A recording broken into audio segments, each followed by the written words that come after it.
God scripted जर्नीच्या 9व्या भागात आपला स्वागत आहे. 1:45 वाजता आम्ही खाली उतरणं स्टार्ट केलो आणि खाली यायला आम्हाला सकाळचे 4 वाजले.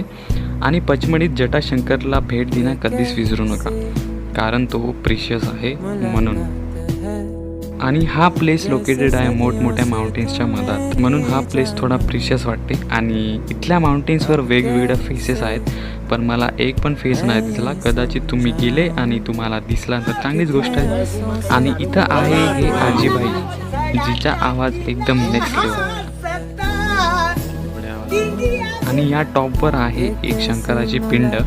आजीबाई सांगितली म्हणून माहीत, नाही तर आम्हाला ते दिसला पण नसतं. मला सगळ्यात भारी इथं हा व्ह्यू आवडला. 2 माउंटेन्सच्या मधातून खाली उतरा लागते जटाशंकरकडे जाण्यासाठी. खाली उतरल्यावर आहे हा गोटा, जो कधीच पडत नाही. या छोट्याशा गुफामध्ये नॅचरली फॉर्म झालेले लिंग आहेत.